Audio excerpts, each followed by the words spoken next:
city council meetings are really important for citizens to attend.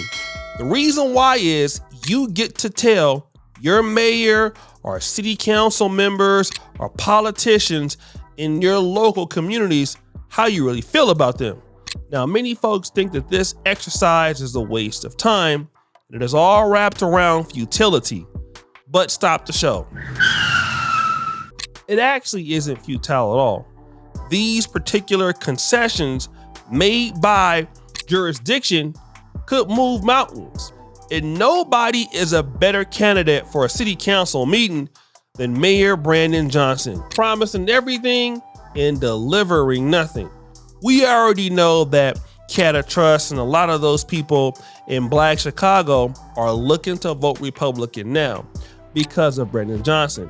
And although he's not responsible for the migrant crisis in America, the way he's pretended to be caring about African Americans but showing migrants more love is the reason why African Americans have such a disdain for him.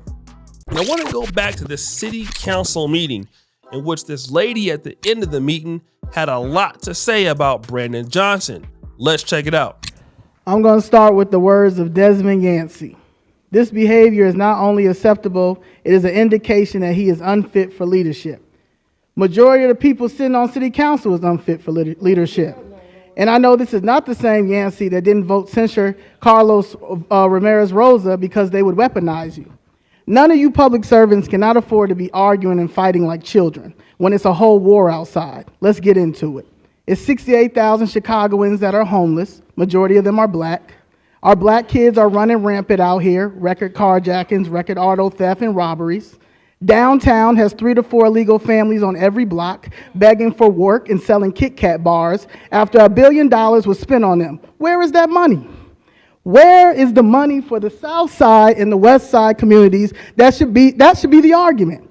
It's 20 black aldermen and women and a lot of upset black constituents who voted y'all in. So run into the white media outlets who won't even run a story about stolen properties being taken in our communities, the displacement of elder people, the mass illegal evictions happening on the South Side, and the massive bed bug problem that the Chicago Public Housing Authority has had and it's not being addressed. When it's a Chicago bed bug ordinance that is supposed to charge the landlord $2,000 per day.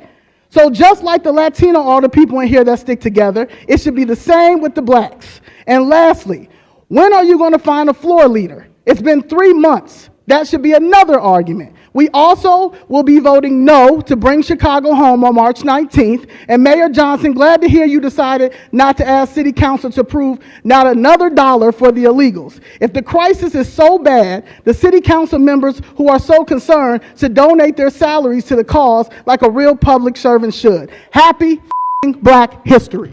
Oh yeah, and that was during Black History Month. You heard the curse word at the end. So once Brandon Johnson heard that, he acted as if he was motionless or didn't have any emotion. But in fact, I believe he did. He pretended to be stoic the whole time, not really clapping back at anybody, letting the people have their say.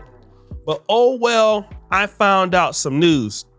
Brandon Johnson heard those people, heard their complaints about, black people being homeless, veterans being homeless, African Americans not getting a fair shot. We need to do something about it. So Brandon Johnson got the big idea that he was going to go do this. Inside the Jesse Brown VA Medical Center is a unit designated to assist homeless veterans. How you doing, Mr. Mayor? Today, Mayor Brandon Johnson visited veterans at the facility and made a point to stop by that unit, meeting patients and staff. The visit comes as the mayor is urging support of a ballot question which would designate funds from a higher real estate transfer tax for combating homelessness. This as the city deals with a growing migrant crisis and an existing unhoused population. The mayor's brother was not a veteran, but died unhoused and struggling with addiction. This is something that touches every aspect of our city, and it cuts across multiple communities. Here's an opportunity for the city of Chicago to come together for its most vulnerable population. That's right. That's the mayor shaking hands with, you guessed it, veterans in Chicago, African American men who served this country in the war. Most of those brothers probably served in, the Iraq War, Afghanistan, things like that. Some of them brothers might even served in Vietnam. We don't know. But these are black men from the black community who probably came back to nothing and became homeless. And the only way they can get some help is at the VA office. Amazing, right? Guys who put their lives on the line for the country are at the VA office, and that's the only place they can get anything. Otherwise, they would have nothing. So Brandon Johnson is there as if he cares about them, talking about how he's gonna do certain things to get some more money in the city. And I believe there's a new thing that he's talking about doing, which is supposed to have some kind of low income housing. Let's see what he's gonna do now. First, a rare binding referendum is on the ballot for voters in Chicago. It is called the Bring Chicago Home Tax. Tia Ewing is in Studio 32 with what you need to know before you head to the polls. Tia. Well, Sylvia and Terrence, this referendum would increase a one-time tax on property sales over $1 million and decrease it for property valued under that amount. Supporters say the money raised would then be used to help Chicago's homeless population. We're asking Chicago to get ready to vote for the future. A future where children are not sleeping on trains. A future where parents are not having to struggle whether or not they have to pick up their clothes and move from a shelter and wake up in places that they do not know. Now, here's a question. Is there a downside, though, to this referendum? The Illinois Realtors is rolling out this ad against Bring Chicago Home. The CEO says if it passes, it would have an impact on renters, homeowners, and even small businesses. It does not matter how much your property is worth.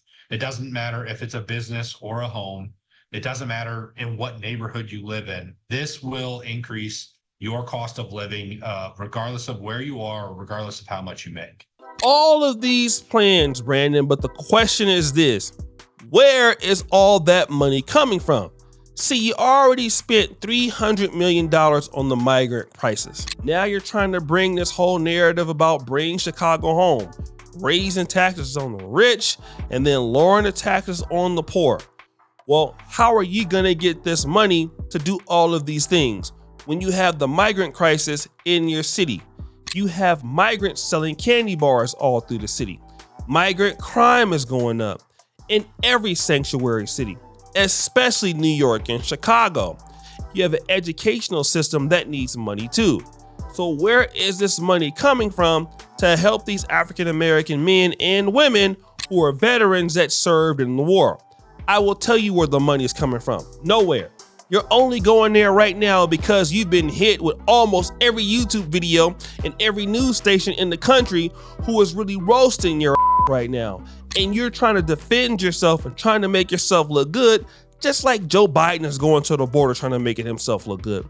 And you will do anything for Democrats because you care nothing about the community in which you come from. And don't think that people don't see through you. They do see through you.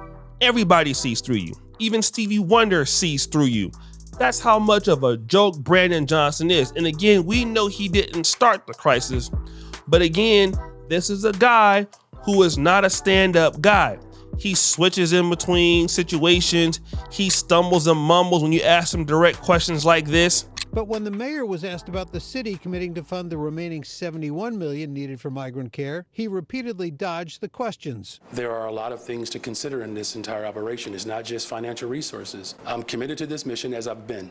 And I'm grateful that we have partners at the state level and the county level who are also committed to this mission. If we could get an answer to whether $71 million will be committed by the city for this part of the mission after the state and the county committed theirs. The mayor did not answer that question, instead pivoting to talk about the overall operation. He's a guy you just can't trust. He's not solid. And whenever you get a partner like that and he's not solid, would you go down a back alley with a guy like that? Hell nah, because if the stuff hits the fan, he gonna run. He not gonna have your back. And that's the kind of guy Brandon Johnson is. He's kind of like a slimy politician that will say anything to get in office. And once he gets in the office, you don't know what the hell he's gonna do. So the only thing you can do is believe nothing that he talks about. That's right. Don't trust Brandon Johnson in politics, in business, anything. Everything he's saying, don't trust him. The only thing you can trust Brandon Johnson to do is to do whatever is right by migrants.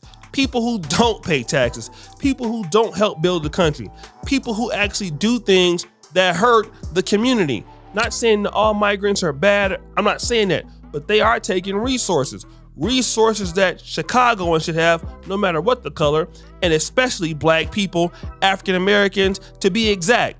Those people have been in Chicago for years, migrating from the South like my family did, coming from, Louisiana, Arkansas, coming up north to Philadelphia, to Chicago, to New York City, some coming out west like my family did, to Oakland, San Francisco, Sacramento, LA, looking for a better life. Brandon Johnson forgot that's how it was for all of us. We all come from the country into the big cities.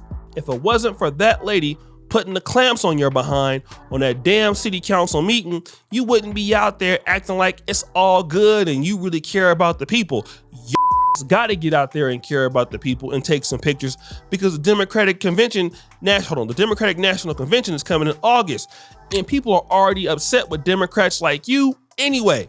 So now you're trying to go out there and fake the funk. But man, you need some deodorant because that shit stinks. We need to stop listening to Brandon Johnson. He's not gonna do anything that he's promising for the community. Him or any other Democrat in the city of Chicago, under Brandon Johnson's rule and any other Democratic person's rule, the city will continue to crumble. That's just what they do. It crumbles. And unless you understand that he's not to be trusted and he's just a pawn to keep people behind, then you'll really understand what's going on. After they use up Brandon Johnson, they'll just get another face, most likely black, to do their bidding. And then that person will get used up, just like how Lori Lightfoot got used up. And then Brandon Johnson beat her, he'll get used up. And you'll have some other person in there doing the wrong goddamn thing. But guys, what do you think? It's your boy, Shady Jackson, back at it again with another episode of Fair Use. I'm out.